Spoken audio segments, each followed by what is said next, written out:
pull up a chair and join us at the Energy Roundtable. Welcome to Energy Roundtable. This week, we are without our usual combatant in arms. Lisa Katz is off being a mom and doing a great job from what we hear and loving every minute of it. And in her place, our Director of Engineering here at CEM, Mr. Bill Davidson. Bill, welcome to the Energy Roundtable. Thanks very much. Glad to be here. You've had practice. You've done this once already, right? I have done it once with Lisa and Mark before, yes. Awesome. Good.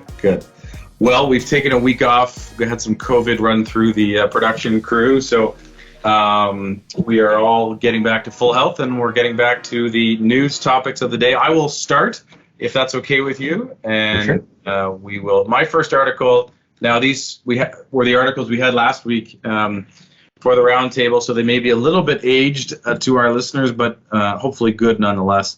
My headline is Customer Demand for DTE Energy's My Green Power Voluntary Renewable Program Drives More Solar Energy Projects in Michigan. So in summary, DTE, of course, is a large utility throughout the U.S. Doing a lot of stuff, generation, distribution, and in Michigan, they have a voluntary renewable program where you can sign up for renewable energy to be delivered as a commercial or a residential subscriber. And the article is acknowledging that they passed 50,000 residential subscribers, which the article says is a customer base roughly equal to the population of Ypsilanti. So couldn't put it on a map. I'd have trouble spelling it. Look it up. It starts with a Y, but presumably it's a big enough town to be of relevance. So they go on to list other. This is on globalnewswire.com for those who are interested, but they go to list a bunch of stats and things like that. What's interesting to me of this article is the fact that it's a voluntary based market and it's driving behavior, and I think that to me that's exciting that people are caring enough about energy. We care about it because it's our livelihood, but people are caring about it enough to make a decision. And I think it also speaks to the fact that we're getting closer and closer to grid parity on a lot of renewables. Like the price point is coming down, so that it's not as much of a premium as we used to pay. But the fact that they're seeing voluntary, that people are kind of looking at a holistic picture and making a decision, that to me is encouraging. So that's why I highlighted it. I don't know if you had any thoughts or questions about it, Bill, but that's kind of the one I wanted to start with today. Yeah, I mean, 50,000 is not huge for the area. I do know the area. I'm from that area, right? So, right. But by chance, but I completely agree with you, because presumably that's just the start. But I am a little surprised that it's gained any sort of traction at all, like you said, on being on a voluntary basis. So I also am pretty positive on that news. So great. Well, and particularly, you probably know the Michigan politics better than I do, but I wouldn't be surprised by this in California or the Northeast, but Michigan, not particularly, blue state. I think are they one of the purple states, or where do they sit these days? They've traditionally been actually pretty blue. Okay. Yeah, but they've become purple recently. Okay. Basically, it's Detroit is blue and the rest of it's red. Gotcha. Yeah. Gotcha. Cool. Do you have an article for us, Bill? I do. So my first one is from the BBC. It's on the subject is nuclear fusion. Right on. And the headline is Major Breakthrough on Nuclear Fusion Energy. Now this one is a little outdated. It's February, but I just thought it would be a good one because you and I had talked about this recently. In fact, it was on a recent podcast. So I wanted to give this as a bit of an update. But basically, this is an experiment that was run at the JET research facility. The JET is the Joint European Torus. This is a tokamak design, hence the torus, because that's the ring-shaped one with a magnetic field that keeps the plasma in check and the reaction in check. This reactor, it runs experiments as an analog for the future ITER plant. ITER is International Thermonuclear Experimental Reactor. ITER is the larger scale one that's being done in France. That's supposed to open in 2025. And the goal for the ITER is to run at break even or better. That happens to be the original goal at this JET facility, although I've read many things, some more optimistic stuff for ITER we've actually seen scientists hoping that we can get as much as a 10-to-1 ratio out of it, meaning what's coming out versus what's going in. No, just to pause, when you say break even, you don't mean, I first went to financial break even, but you mean energy balance break even, right? I mean energy balance, yes. Yeah, in this field, they use something called the fusion gain factor, which is literally energy in versus energy out. Although if you look at the history, they've actually changed the definition over the years, because the way it worked was that the other one, like the one that's being done in the States primarily, which is called ICF, inertial confinement fusion. That's the one where right now they use lasers to confine the reaction. That one, by the definitions, the old definitions for this gain factor were like 0.007, like it was impossibly low. But they've since changed it so that they're on the same sort of playing field. But I'll get to that in a second. So what has actually happened here? What's new? Well, they were able to produce 59 megajoules over 5 seconds. Now this doubles their previous record. The previous record was held by them in 1997, where they did 21.7 megajoules. That 5-second mark is a limitation of this particular reactor, the JET reactor, because the electromagnets themselves overheat at this point, always at the 5-second mark. The ITER reactor will have a self-contained cooling system to get over that. So that's going to be awesome. But of course, let's get to the obvious question here, which is how much energy was put into the system versus what comes out. Right. So basically, that ratio that I was talking about in this case is about 0.3, meaning you got to put 3 times as much in as you're getting out. So that seems pretty low. Right. But the idea here is that scaling up to the ITER, you could get, it's because it's 10 times the volume. The ITER one. This one is, I think it's, if I remember correctly, 3 meters across, and this other one's 10 times the volume.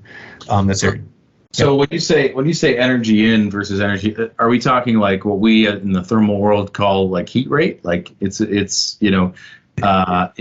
out divided by energy in? Well, it's funny because the heat rate part was the part that was controversial before. So that's why it's overall now it's power in versus power out. Okay. Because the heat rate thing definition, that's because I think that's originally what it was, and but that didn't work for the laser one. So it's funny that you brought that up, yeah.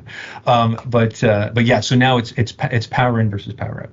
That's basically it. So, and you need power for the electromagnets and to heat up the reaction, because you got to get things fusing. That's why, right? To even start it off. Wow. So yeah. So what else was I going to say? So what does this mean in the grand scheme of things for fusion? I mean, is it like 1997 was the last record? We're now here, 25 years later. I mean, yeah. So this is exactly why I wanted to bring this up, because there hadn't been a much. I know I mentioned it in that previous podcast, but there really hadn't been in recent memory anything that triggered me to say, you know what, we're still on that curve to get us to fusion power by the end of the century, which sounds horrible, but that's the curve that we're really on at the moment. We didn't even seem to be on this one, but there was not a study, an actual breakthrough last year. I forget the month, but essentially on the electromagnetic field part that basically gave them this big, like 10 times boost, because that was always a critical component that just wouldn't have worked on the ITER the way they wanted to with the technology they had at the time. They had this major breakthrough, and then in February of this year, this happened. So you had two things basically in a row where you're like, okay, now we seem to be back on track. Although again, we're back on track to that sort of slow progress to getting something workable by something that would actually be producing power for us by later in the century. But so I did want to mention what they actually did here, what the actual difference was. How did they double it in that 20-year span? Well, the original design uses deuterium as a fuel, right? Which is an isotope of hydrogen. But this experiment uses equal parts deuterium and tritium. And so this requires a major material upgrade to the system. Originally, the reactor was made of carbon, and this one is a combination of beryllium and tungsten. But yeah, so my whole point here was that this is a precursor to analog for the ITER. ITER's coming up in 2025. This one will be decommissioned, and it looks like we are hopefully back on a I guess you could say a reasonable path to this being maybe a real technology in the future. There you go. We're back onto our 2100 vision kind of thing. Right. Okay. Cool. I love it. I know it's hard to, sometimes you hear about fusion and you think it's kind of esoteric or whatever, but it's good to provide some realistic perspective. So cool. Yeah. Awesome. My next article is somewhat related in terms of progression in technology development. This article is from a website called nationalobserver.com. It's Canada's National Observer. Not to be confused with the National Enquirer. This is the National Observer.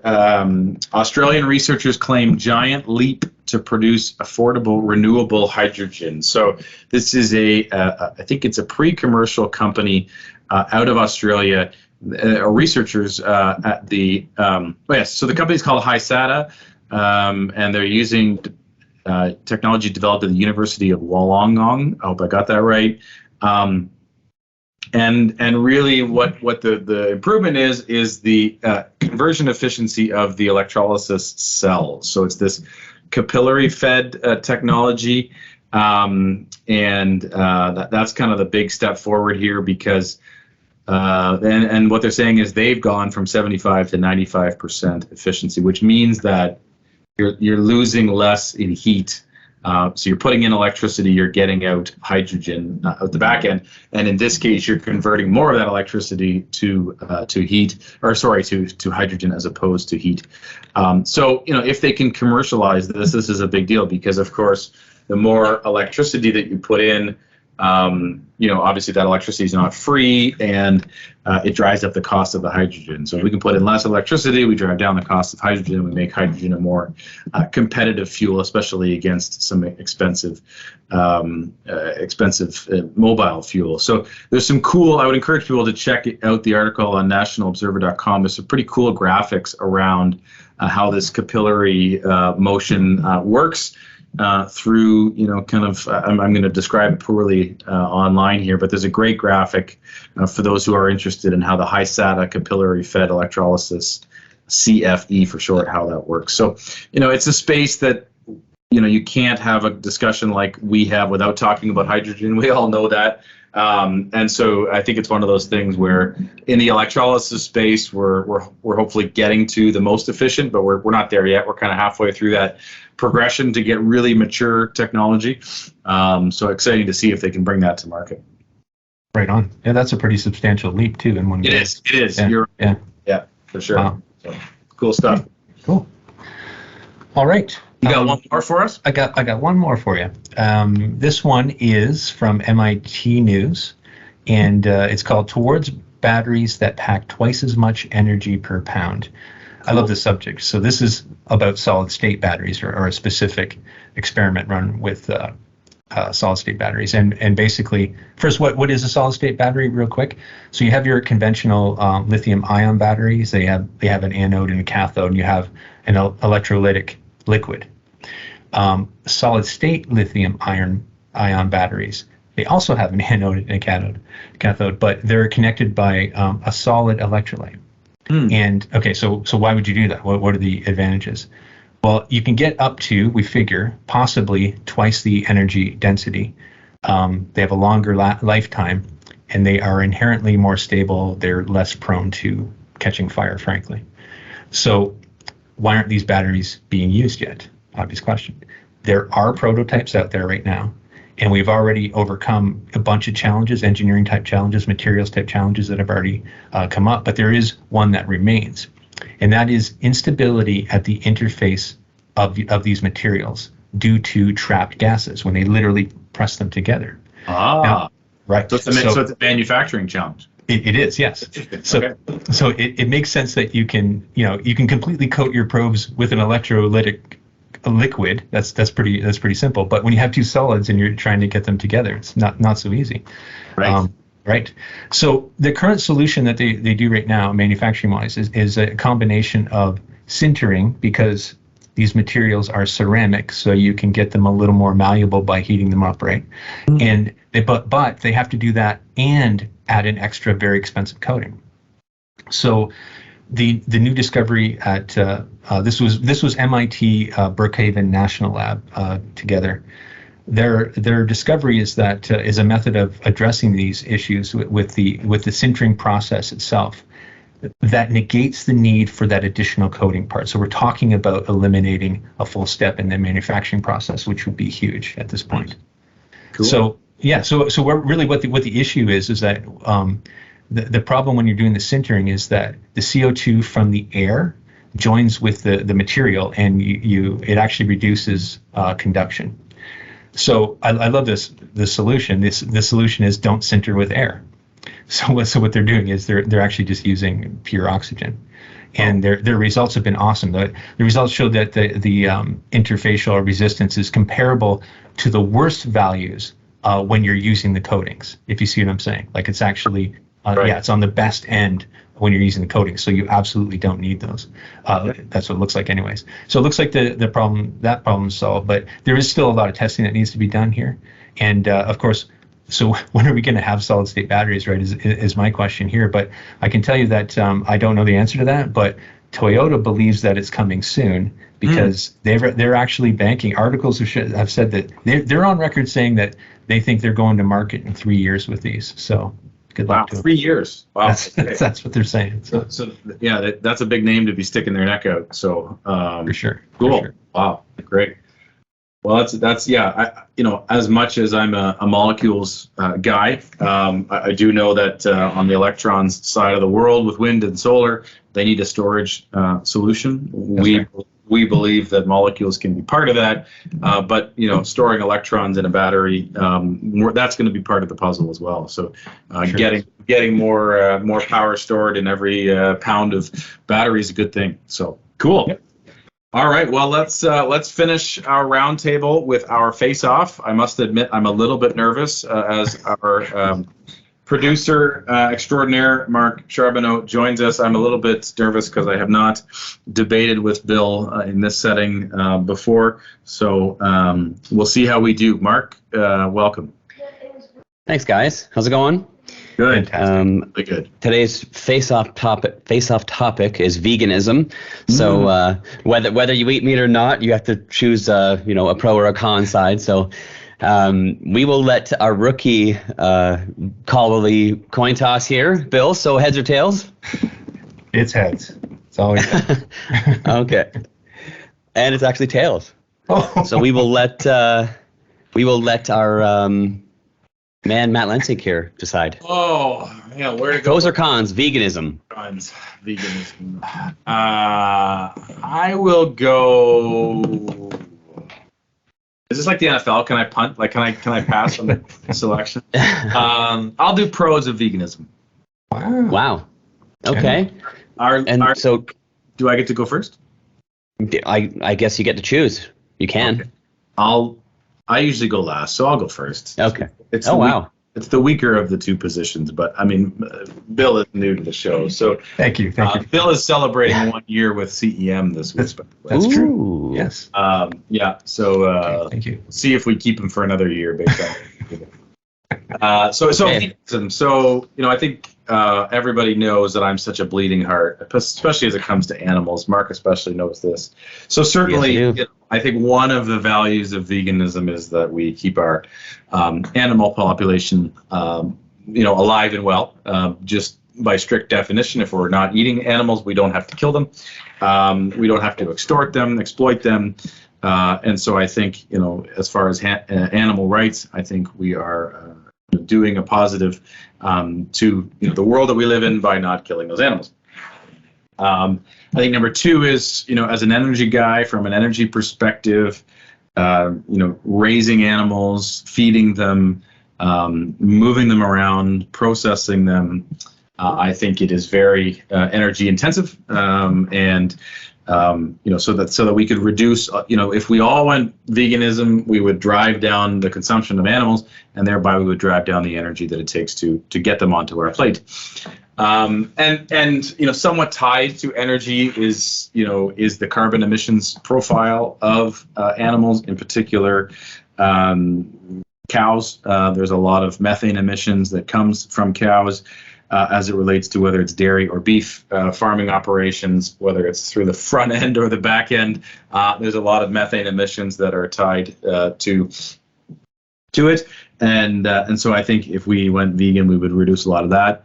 And I think there are studies out there that show that we as humans are a lot healthier if we are eating largely a plant-based diet. I think that's not for everybody, I think, but certainly many people have benefited by a veganism approach to their diet and really clean eating and things of that nature. So yeah, I think those are 3 or 4 of the benefits of being a vegan. All right. Very good. Yeah. Interesting. Yeah. Go ahead, Bill. Okay. Thanks, Matt. So I'm taking the con version, anti-vegan side here. And I want to start by saying that I have huge respect for vegans. They're typically taking an ethical stance here, right? Also combined with health interests in that. And obviously I can get behind that. But of course, I'm supporting their choice, but that doesn't mean that I'm going to make the same choice myself, nor would I expect anyone else to do the same. So let me just start with the reasons why I eat meat personally. It's pretty easy. It's convenient and it's oh so tasty. There isn't much else to my own thought process here, but it's more than enough for me to continue down this path. So I really need to look at arguments from vegans themselves to decide if they're convincing enough for me to change my ways. And the 3 main arguments they make: health, environmental sustainability, ethical considerations, all things that Matt just said. So this health real quick. I'm not going to take the position where I point out that eating meat is natural for humans, because that's just the naturalistic fallacy. And, but our bodies are adapted to an omnivorous diet. You could argue that this is largely irrelevant, at least to someone who by their accident of birth lives where I live, but because we have access to a huge variety of fruits and vegetables and all the supplements that I would need to maintain my health. But this leads to a major counterpoint on the anti-vegan side. We have to remember that veganism is a privileged position. That doesn't mean people with the means shouldn't do it. It's simply to point out that it's not a tenable strategy for everyone. And the key point in my mind with respect to the health is that even in situations where we can supplement ourselves to a health position that's comparable to those of meat eaters, in practice, we just don't do it. If you look at data from studies of people following a vegan diet historically, they are deficient in meat-provided vitamins when you view them in the aggregate. That's not any one person, but in the aggregate. Now, I hope it's obvious that I'm not arguing that a vegan diet can't be healthy, but surely this is not a category of points that would push me away from my default meat eating position. Environmental sustainability, hit that one quick. This is a great one because it's a point that is scientifically informed. In essence, it makes it easier for us to judge because we're taking advantage of the hard work of others here. And this is a point that I've always solidly given to the pro-vegan side because it simply sounds correct. We have all read the numbers that producing meat takes up massive amounts of land and water. It stands to reason that substituting this for growing edible plants would lead to a more sustainable future where the needs of many more people are met. And since this proposal has been studied quite a bit lately, we can reach a conclusion with high confidence. And that is simply reducing meat consumption would certainly help in our quest to reduce GHG emissions, greenhouse gases. But the operative word in that sentence is reducing. At lower levels of meat consumption, the environmental effects are equal or better. The best outcome is with a different mixture of plant-based and animal-based food than we have at the moment. And personally, I would certainly reduce my meat intake to help the environment. But that doesn't appear to be a reason to become vegan, not with the numbers. So the ethical consideration real quick, from my point of view, this is the strongest of the pro-vegan arguments. We all know what factory farming looks like, and I'm going to spare everybody the imagery. But the point for this discussion is that it's clearly not a situation where the lives and the well-being of the animals are a priority. I personally do put value on the well-being of animals. So ultimately, it comes down to a value judgment version of a cost-benefit analysis. I do believe that some current factory farming practices just have to go. And I'm going to add this as a caveat when I say that as long as we have controls in place to reduce the suffering of animals as much as practical, my own value judgment with respect to the ethical consideration falls solidly on the pro-meat side. So given that the main pro-vegan arguments don't really appear to move the needle with respect to a default meat-centric position, I hope you'll join me in celebrating the tasty gifts that our animal brethren have bestowed upon us. So meat industry, please treat your animals as humanely as possible, but please continue. Thank you very much. Wow, that was extensive. I think we have our new Lisa right here, right? So he's prepared. Yeah. Yes. I got to give that one to Bill. That was very thorough, and although more big words than I did. Yeah, exactly.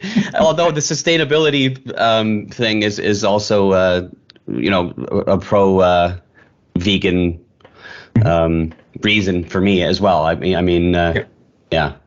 So, yeah. I have to give it to Bill. Sorry, it's our new Lisa for now. Not only is Bill pro meat, he's also anti-vegetable. Let's be clear. At least I love animals, especially on my plate, as the listeners know. Mm-hmm. But I will also eat the vegetables that come with it.